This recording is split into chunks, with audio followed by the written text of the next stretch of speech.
Hey guys, Matt. This is chapter 6. Thanks again for all your good comments. I will get to the reading right away. Again, this is just for the Quantum of Conscience YouTube channel. No other channels, please. In this chapter, we do get into our kindergarten conspiracy. Kindergarten or first grade conspiracy is, go ahead, say it, old guard, the Kennedy assassination. Remember, this book was written for the old guard to enjoy. Basically to enjoy the madness, to enjoy the fact that you've already won, for the most part. And it's written for the newbie to learn. So let's go. Chapter 6. As a reminder, during your personal journey, don't fall into the trap of ever thinking you're powerless. The initial bad news can be overwhelming. They are experts at breeding learned helplessness like an elephant tied up with a shoelace. You hold all the cards. No doubt I believe that. We hold the cards. They are doomed animal trainers, these George Bush creatures. If you look at society's life construct long and hard enough, its entire structure reveals itself to be unnatural.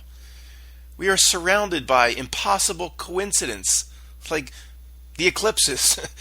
Strange repetitive numerical coding in events, real or fake, nonsensical politics that are basically becoming ridiculous, illogical economics, like the stock market, just there's no sense, no rhyme or reason to it at all anymore. Forget supply and demand, forget buyers and sellers. And we have stories about our own history now that don't add up. The new conspiracies, the new parts of reality that don't add up, that break down, just keep coming on our plate like our like an ant we don't like just keeps piling on more mashed potatoes. Just one more thing to look at. Amazingly, most people we try to talk to about this stuff will say back to us, "Well, what's the problem? Everything feels normal. Life seems normal to me." I agree, society's madness does seem normal to most people. But that's only because they were all born into it. We were all born into this. A man and woman can be habituated to wearing sandpaper for underwear if enough time goes by and they get used to it. This ushers in the ultimate question. If you were really in the Matrix from the movie, would you even want to know the real world? The world potentially of frayed sweaters and shaved heads and Morpheus waking up in the morning without deodorant.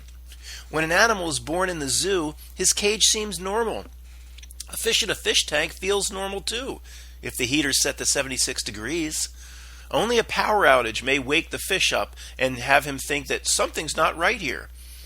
If you think what lies outside your door and window is, quote, normal, it means your brain has never been switched fully into the on mode to question why things work the way they do. Your entire world construct is a hazy amnesia that has been given to you, and you've never questioned it for your entire life. Why would you question it? It's not your fault. You've been brainwashed and mind-controlled from birth. Everybody has. However, now that you've been told and later in this book shown, it will be your fault if you do nothing about it. A scene in the Clint Eastwood movie brings forth the infamous legend about Alcatraz prison. They told him in the movie, "Prisoners here get no contact with the outside world. No contact at all." Let's say Alcatraz allowed female inmates. Yeah, I'm aware it's no longer in operation. If a baby was born to a female inmate in Alcatraz who had 5 back-to-back life sentences and the child grew up on the rock, the child could be convinced that Alcatraz was how the entire world was if they have no contact with the outside world. The child would assume that everyone in the world must live this way. If that's what it was told, why would it think differently?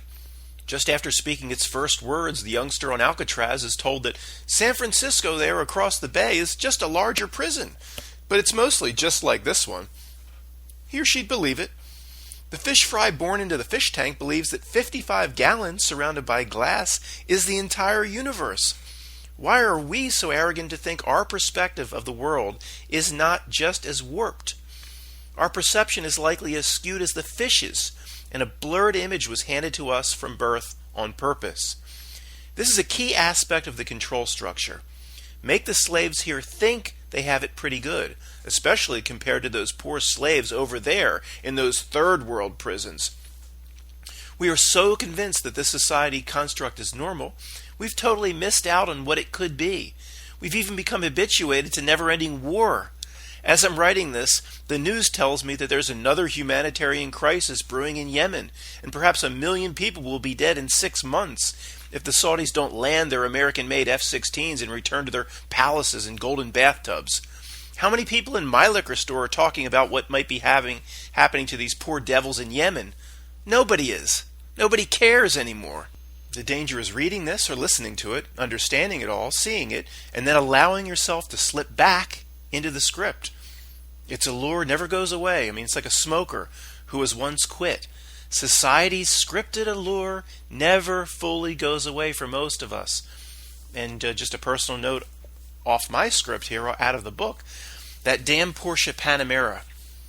You know, I'm the one preaching no materialism, and we need to see past the ridiculous carrots that society throws up in front of us. And I'm on the highway, and that damn 4-door Porsche looks like an extension of the old 928. It's called the Panamera. Goes by, and I'm like, oh man, I love that car. But we're human. This is natural. These types of, petty little desires won't fully ever be exorcised from our bodies. It's just normal. Are we going to chase it, or are we going to say, hey, that's a great looking car. Hey, if you want to put one in my driveway, I would probably take it. But I'm not going to chase after it. I'm not going to play society's game to get it. When you're finally able to read the Matrix code, what they deliver to us on a daily basis will seem ridiculous. You will see the unbelievable nonsense that's been shoveled on our plate, and you will laugh at it. In other words, many people will finally say, quote, how could I have possibly believed that bullshit or bought into the crap that Wolf Blitzer just presented? To most people nowadays, presidential elections that come down to analyzing hanging chads and primaries that come down to coin flips is all part of normal society. It's part of the normal world. To those who can see, it's crafted absurdity. And just a few observations away from the book for just a moment. Those over, 40 remember the absolute nonsense of the George Bush-Al Gore election. Was it 2000? Miami-Dade, the hanging chads. Did somebody actually punch this or punch that? So we're going into the new century, and we're still looking at hanging chads. Of course, it was all nonsense. Crafted, fake, made up, part of the script. I don't believe none of it. All right? But it just shows you how pathetic the script is, because recently, I think in the midterms, it was like the same counties in Florida had issues in counting votes. Now, how is that? It's so absurd, people. How is that possible? We go almost 19 years later, and the same counties in Florida. What is your threshold? And then with Hillary in that fake primary against Bernie Sanders, the old socialist, the initial primary in Iowa came down to coin flips. And people were saying, oh, she must have rigged it because she won 6 coin flips in a row to beat Bernie in Iowa. That argument distracts from what people should really be focusing on. Why is the United States of America using coin flips to decide potentially the next president? Did anybody ask that? No, they just concentrated that she must have had it rigged. Nobody could win 6 coin flips in a row. There's only a 1.6% chance of that happening. It must be rigged. Nobody can win 6. Yeah, that's what they wanted you focused on. The point is, what the hell are we doing flipping coins? The backwards nature of these elections is still presented to us. Nothing's been fixed, because it easily allows them to rig whatever they want. If anything was real, these systems would have been fixed 30, 40, 50 years ago. Based on what I just presented about rigged elections and all that I've presented so far, which isn't even that much, at least for the newbie right now, I'm sure you feel the script of society pulling at you right now because you dared to read this book or you're here listening. Newbie, if you're here now, society says there may be something wrong with you, and you're going down the wrong path. You need some sort of help or emergency intervention carried forth by normal people, your friends who spend 4 hours a day on Facebook. What we have today is the insane acting as the administrators of the asylum. What's the script of this matrix telling you right now if you're reading or listening to this, newbie? Listen carefully. Can you hear it whispering to you quietly and gently? Reader, hey reader, yeah you. Reader, wake up. Listener, wake up. This asshole author, the person that put this book together, is a conspiracy theorist. You've heard about that sort, haven't you? Think about it for a second. If any of this was true, don't you think it would be on the news? Do you think you and millions of respectable people have lived your entire life making certain assumptions about the world, and this author sees what everyone around you can't see? Yeah, he sees things all right. It's the visions associated with psychosis. Anyone pushing these ideas is nuts. Now put this book down and go get on Facebook. Hey, this person of society's chorus makes a powerful case. How can a nobody like me be right and all of society's authorities are wrong? That's insane. It does sound insane. I understand it's a tall order and then some. However, you don't have to, quote, believe in me to go through this process. I simply present the jigsaw pieces. You will put them together yourself. Your inner knowing will discern what's real. The correct image of the puzzle will take shape before your eyes. Who I am or who I'm not has nothing to do with this process. I have no, quote, credentials that society demands before anyone is allowed to speak intelligently on a subject. I just hand people the jigsaw puzzle pieces. But the jigsaw puzzle pieces that I hand, people didn't know or don't know exist. I bring them forth, at least to the newbie, not to the old guard. If they're starting to fit together in front of you and the image is taking shape on the table, that's all that matters. The pieces are the pieces. The image is the image. What is real is real. Fuck society's credentials. I don't have any. The biggest assholes in the world have more degrees, licenses, and accreditations than anyone else. As the old guard has heard 1,000,000 times, the origin of the word conspiracy theorist stems back to the Warren Commission after President Kennedy was assassinated, as explained to us by my old ex-senator, rest in peace, Arlen Specter, who told us that a bullet can go this way and that way and go through this person and go up through that person and can strike 2 people and go 4 different directions, called the magic bullet theory. And it's so nonsensical that the X-Men movies got a hold of it, and in a promo leading up to X-Men Days of Futures Past, they're proposing in a huge campaign to promote the movie that Magneto killed JFK. And you know what's sick? The fact that the possibility that Magneto killed JFK is actually more sensical and more logical than what these idiots told us back in the 60s. Anyone who would dare question that an odd little man with a $12 Italian bolt-action rifle killed Kennedy with a shot never again replicated is to be mocked, ridiculed, and made an example of. It matters not that the story is ridiculous if you think about it for just a few minutes. The official story of JFK is ridiculous, absurd, like nothing we've ever heard before, but it is still accepted by at least about 60% of the people. That's my understanding, although a lot of people will say there might have been another shooter. All that is to distract from what really happened. Unlike most people, the conspiracy theorist has learned the basic lessons of history, which are the government lies about everything important. If it's not important, then they tell the truth. Like the salt content of a hamburger patty is not material. Why we are pushing past 20 years now in both Iraq and Afghanistan should be material. If it's material, they lie about it. That's what to remember from this section. Even people who believe this system is wonderful as advertised, they can list 20 major things the government and their own senators have lied to them about over the years. Why do most people accept the word of those who have been lying to us our entire lives? I think the real insanity is assuming they can now be believed. Those who question the word of known liars, like John McCain said, are wacko birds. Oh, sorry, let's pause. Rest in peace, John. Why most people go along with known liars like Donald Trump and Nancy Pelosi while mocking those who question them, the conspiracy theorists, is very hard for us crazies to understand. I know to most people this is a tired subject, but let me put my spin on it, please. We've got to go through first grade conspiracy. We have to do this for the newbie, old guard. Let's just spend a minute on the first modern conspiracy theory to soften the newbie up a bit. And there'll be, again, old guard, let me put my spin on this. There'll be a way I do it that I think you can use in dealing with people going forward. The cell of society's confirmation can be quite impenetrable, so stretching exercises like this, the Kennedy assassination, are necessary.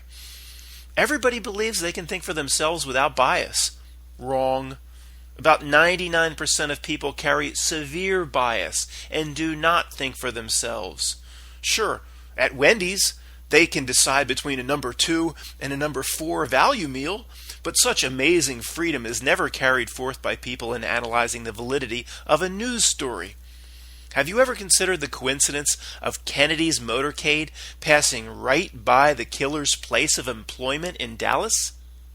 Stop to consider how ludicrous that is.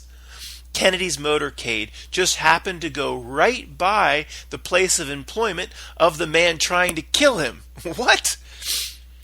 Remember where Oswald worked?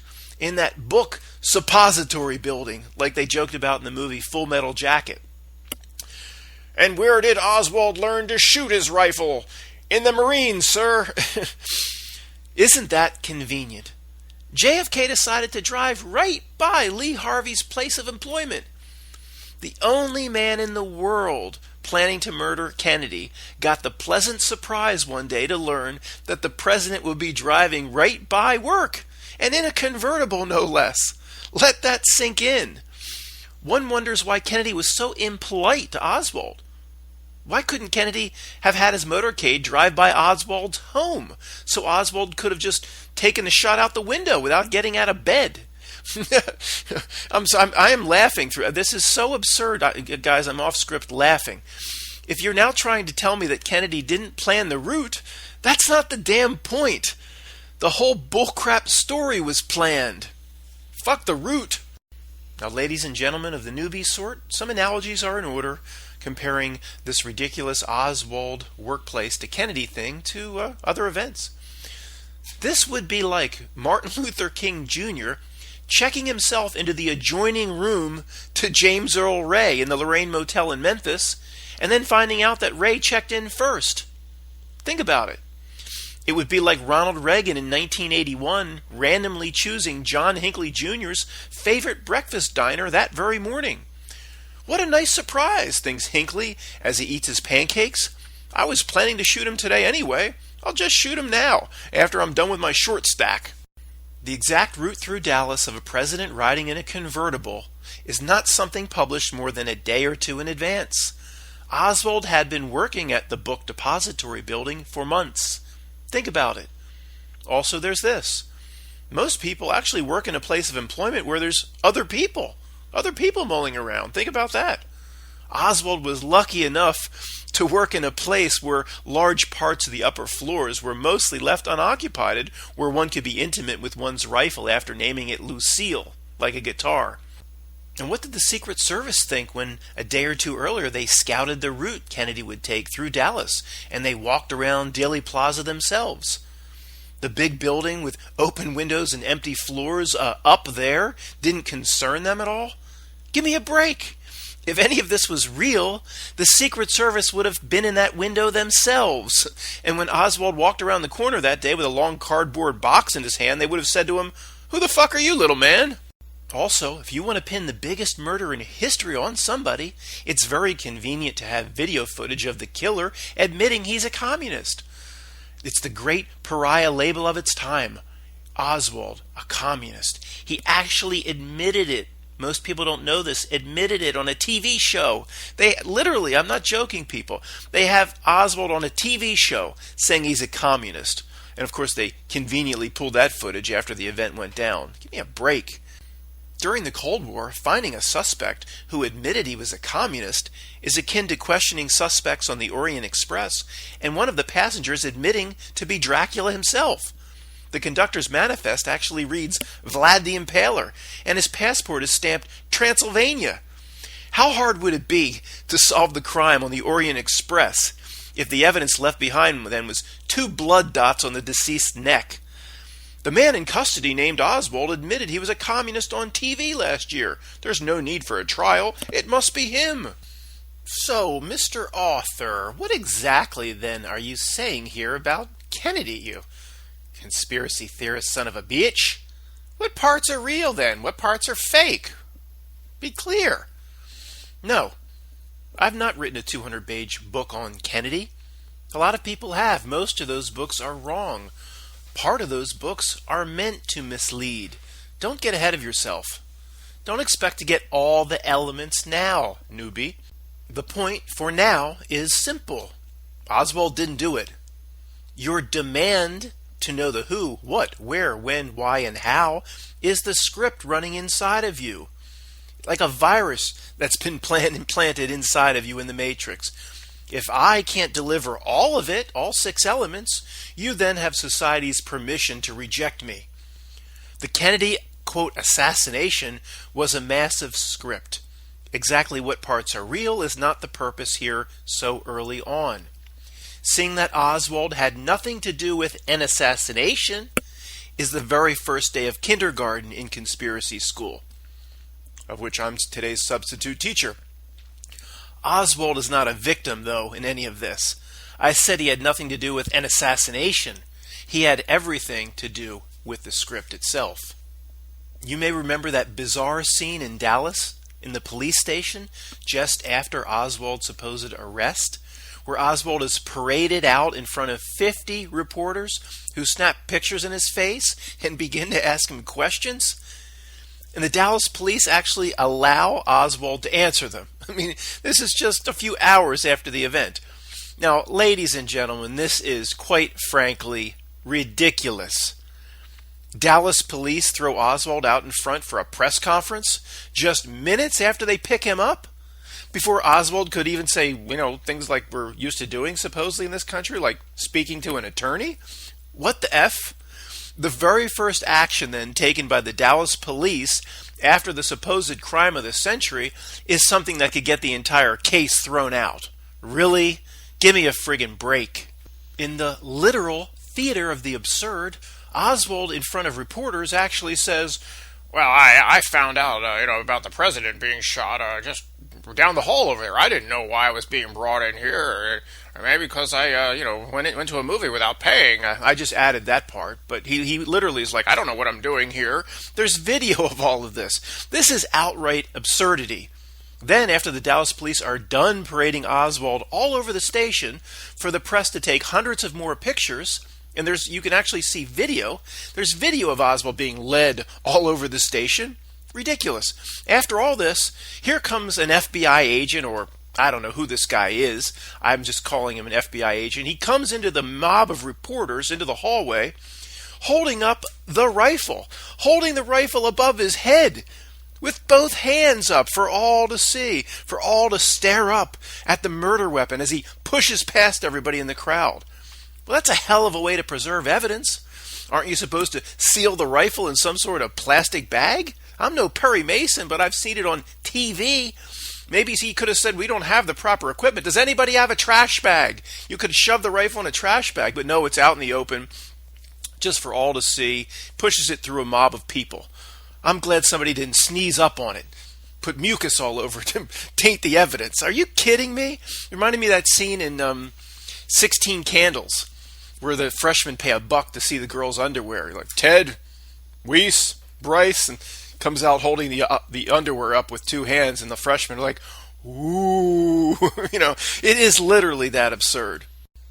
If there was an alien in a spaceship monitoring U.S. television broadcasting that very afternoon, and they had to choose between this, quote, breaking news and the soap opera that was running at the time, Guiding Light, and the alien had to make a determination of which channel was real and which was fake, they would have chosen the soap opera as real. Trust me. The scene in Dallas was that comical. Go back on YouTube. Look at it. Look at it with a new set of eyes, with a new perspective. The Dallas police had found the assailant, solved the case, and convicted the perpetrator in a single afternoon. So it's all very clean when Ruby shoots Oswald a day or two later. So we're led from a presidential assassination to case closed in just 2 days. Perry Mason would be very envious. There are hundreds more of these impossible coincidences and ridiculous elements regarding the Kennedy assassination. What society has done with the term conspiracy theorist, though, is all by design, and it was birthed in Dallas. The facets of American society you think arise organically or come up naturally on their own actually come down from groups of controllers on high. What do you know about the Tavistock Institute, the Rand Corporation, the Fabian Society, the Brookings Institution, the Council on Foreign Relations, Club of Rome, Bilderberg Group, the Trilateral Commission, and there are many, many more. All of these groups have collectively hundreds of meetings a year. What do you think they're meeting about all the time? They're planning your life and in all of society for the next 10 years at least. That's all they're doing. What do you think they were doing? Why do these think tanks all have access to classified information? What do they think about all day in these think tanks? Can you give me one breakthrough that ever came out of a think tank? Yet we've been hearing about these think tanks since probably about 1960. It seems like a hell of a great job if they never need to produce an actual result. Just men and women sitting around in luxurious chairs, I guess in the 60s and 70s, smoking around a table, talking about stuff for about $300,000 a year, full benefit packages. None of your ideas ever need to be implemented. Of course, thousands of these ideas over your lifetime are in fact implemented, and they're imposed on society from on high all the time, and they land on your head, affecting your life. But when they just show up in society, people fail to see how planned it all was, thinking it just came about naturally. There are hundreds of examples. The one that pops out to me, going off the script of my book right now, is this, I guess it was 2002, 2003, or just before, this massive push to put the entire country on .08 in terms of drinking and driving, DUI, DWI, .08. We're told it just came from little mothers groups, Mothers Against Drunk Driving, and they put their, they threatened Congress, and it came from a think tank. The idea to go to .08 on drinking and driving came from a think tank. It's just pitched as it came from little mothers groups who have so much influence in these little mothers groups, Mothers Against Drunk Driving. They're mad. They can influence and affect an entire country. No, it came from a think tank. Why they decided to go from .10 to .08? No, it wasn't about keeping things safe and deaths, and they love death. No, it was about other things. A little bit more control, if they have the ability to lock you up a little bit quicker, don't you think? Trust me, the idea behind Bruce Gender came out of a think tank, albeit a perverted think tank who holds meeting in red fur-lined gowns with split-hanging sleeves. No, we'll get to Bruce Gender later. It's not just an Olympic athlete who really wants to be a woman. No, no, no.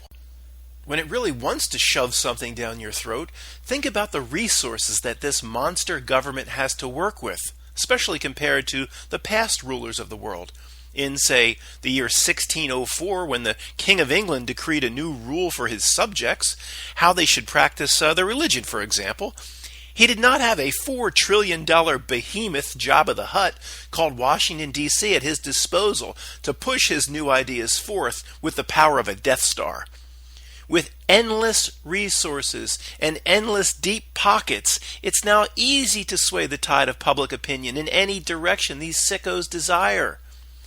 If you're behind schedule in the implementation of a policy, if you're government, well, just spend more money on it or send in the useful idiots, the celebrities like George Clooney and Bruce Springsteen.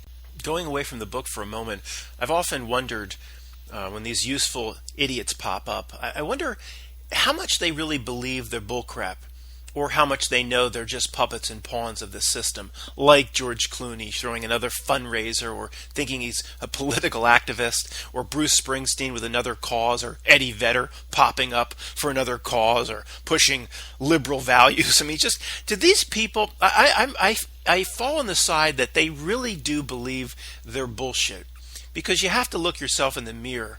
At the end of the day, I believe even if they sense something's not quite right and they're being used as pawns, that they really believe they're bullshit. Maybe with the exception of Bono. He's such a a fraud, just taking 99% for himself and giving 1% to charity. Bono is such a fraud that he probably fully realizes the fraud, but the others I believe, absolutely believe what they're doing is actually right. They are that far gone. Is there anything in this world more obnoxious than Bruce Springsteen, like up on stage with Eddie Vedder, pushing some ridiculous cause? Just sing and shut up. There are various techniques that can be used to soften one's mental defenses to accept new and scary information.